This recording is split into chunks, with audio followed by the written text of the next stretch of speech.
Are you a leader that finds it hard to delegate things to people in your team? Do you hold on to them, yet you end up not having enough time to get everything done anyway? And you tell yourself that you're so flat out and busy. Well, you're in the majority. What I want to do this week is help you to look at a total different way of getting results.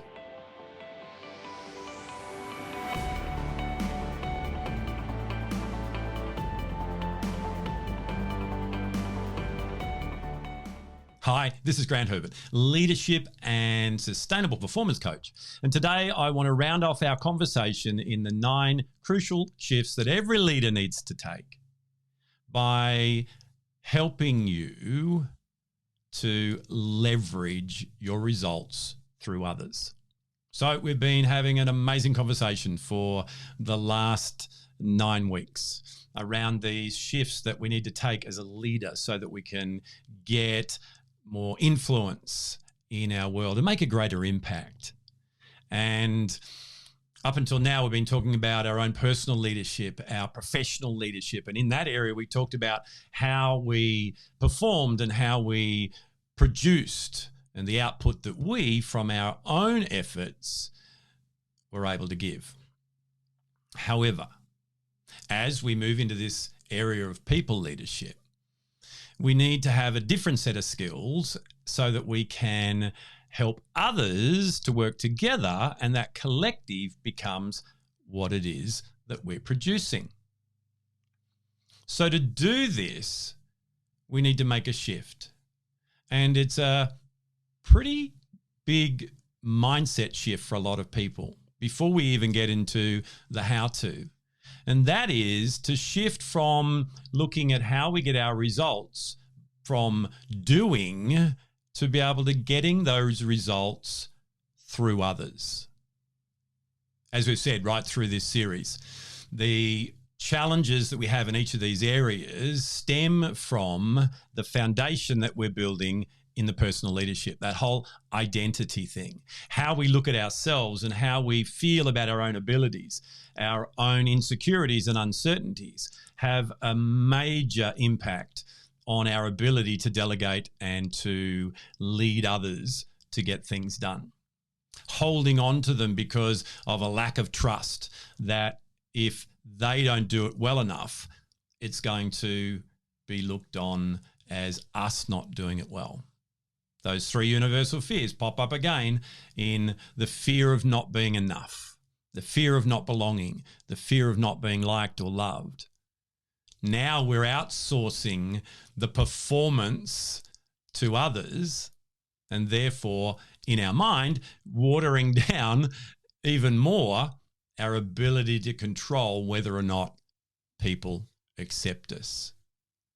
So coming from that foundation, there's no wonder that delegation is something that a lot of leaders do poorly because they subconsciously are staying safe. It's not that they don't want to give away the work, because if we look at it logically, I'm flat out busy. That's what they all tell me. Yet what I'll do is keep all the work for me. And in fact, I've got some people over here who I could give some to, but I'm not going to do that. I'm going to keep it all in. So it doesn't make any sense. But that's the thing with subconscious beliefs and behavior. They don't make logical sense, but they do to you. So what I want to do is just step through some different ways of thinking and some different ways of doing so that you can learn how to pass the baton to others.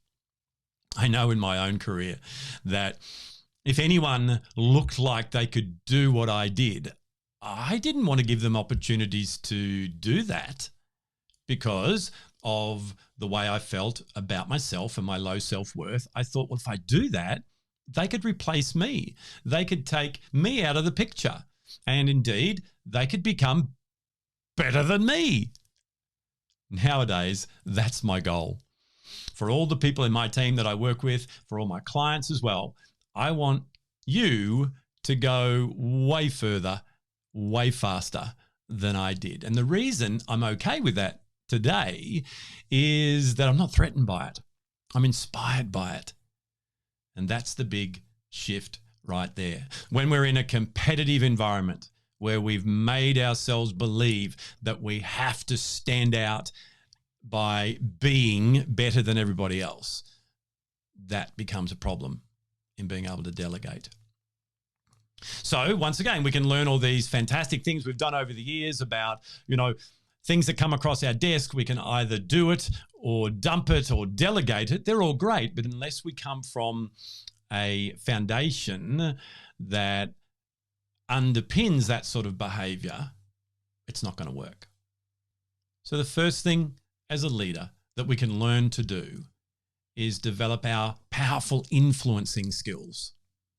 Now, I'm talking about influencing. I'm not talking about manipulating here.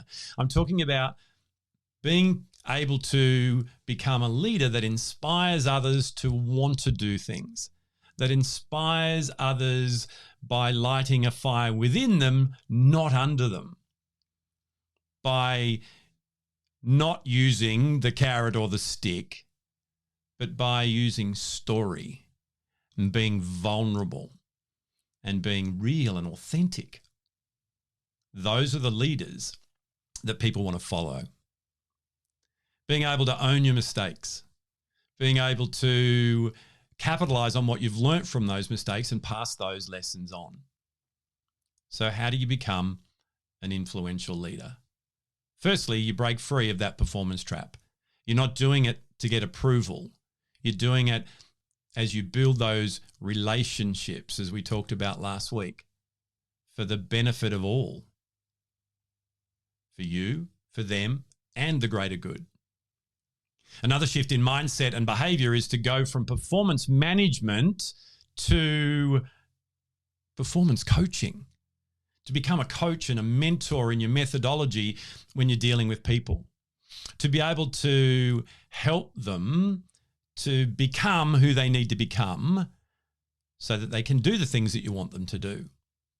There's nothing worse than just waiting for once a year to get in a room with you and go, well, here's your tick and flick, you pass and fail for the last 12 months. No, it's about having a relationship of mentoring that you go through during the year where it's okay to make mistakes, where it's okay to learn from them, and you're guiding and facilitating that.